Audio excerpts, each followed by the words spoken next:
It is a serious subject to tackle this morning, but we have to do it because I know a lot of parents are waking up with us this morning wondering, when should I talk to my kid about this? Well, Patty Jo is back with us talking about a seminar that she's going to be having here in Austin on Monday, and talked about the 3 C's that can really help you talk to your kids about drugs and know when to talk to them about that. And it's in this book, by the way. I should hold this up and let you guys know about this.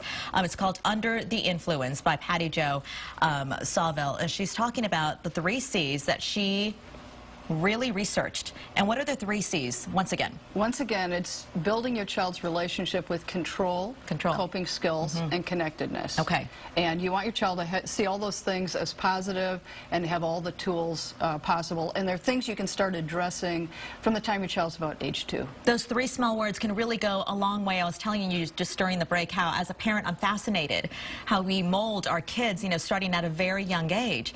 And the research that you've done has been years and years and years of this, right? 15 years. 15 years. Yes. And it's all in this one book? Absolutely. Okay. More than, as someone say, no rock left unturned. But virtually any question. I'm an investigative reporter. Right. So one question leads to another, as you know. And every question that came up, I chased down the answer. So if anyone has any other questions, I have contact information. I'd love for people to come to the seminar, not just parents, but coaches, pastors, anyone who works with kids, and the general caring community. Grandparents should be there. There's things they can do on a daily basis or weekly basis to help their kids. Starting now. And the research that you did 15 years ago, have you seen kind of the way it's developed over the years, how now we are talking about this at a younger age? Yes, and what I should say, the research has taken place over the last 15 years. The last entry in the book was October of last year, and the book was just printed and came out November of last year. So this is brand new research? Yes. Okay. And so it's always folding into itself. It's been very studied. You'd ask me some of the other things besides the 3 C's that parents can use. There's been a lot of research on home lifestyle. Yes. And so it ends up, there's been quite a bit of research, and they break it down to 3 types of parenting. So, for instance, yourself. Do you have a hands-on household? Are you a hands-on parent? Yes. Well, we'll find out. Yes. Because there's a way to tell. Right. Or are you a half-hearted parent? Oh, okay. Or are you a hands-off parent? Now, sadly, 70% of the kids being raised in America today are being raised by hands-off parents. Hands-off parents. Hands-off 70%? Yes, because there's a myth going around, and the myth says childhood should be self-guided. You don't want to interfere with your child. We learn from natural consequences, so let your child go through life. When they trip or fall or stumble, when they're drowning, don't let them drown. Go in and help. Sure. But this type of parenting leads to lots of trouble, and the myth is that children should have the right to a self-guided childhood. Okay. The reality is those children end up getting in way over their heads. They end up feeling uncared for, unloved, because there aren't boundaries. And so let me just give you some of the tips. In the research report, what they came up with was 12 rules.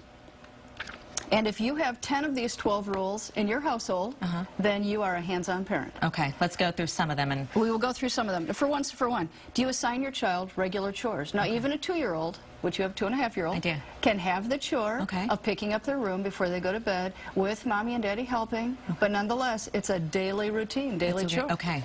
Maybe taking their plate off the table, or maybe their silverware, something that won't break. But the point is, they can have daily chores. Right.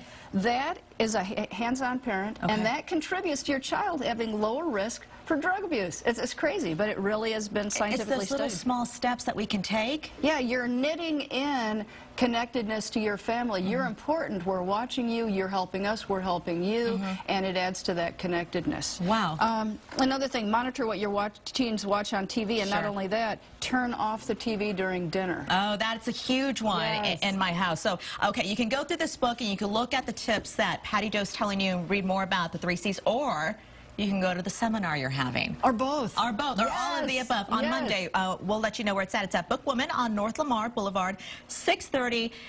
And I think really important, too, is that it's free. It's free, yeah, and it's 1 hour. 1 hour. And Memorial Day is usually a day where parents don't have to work. Yeah. So you can spend the afternoon at the park and then come and get your anxiety dealt with, because parents worry about their kids and how to keep them drug-free. And instead of worrying, invest 1 hour, 6:30 to 7:30, find tips that really work, that's simple, and it's like, oh, well, that's all I have to do. It's daily, it's little, and you can stop worrying and realize there's more that you are in control of than what you know. Patty Jo, thank you so much. I learned a lot just talking to you in the past 30 minutes. I appreciate that. Thank you. All right, Monday is the book signing as well. We'll see you back here in less than 2 minutes for another look at your weather with David.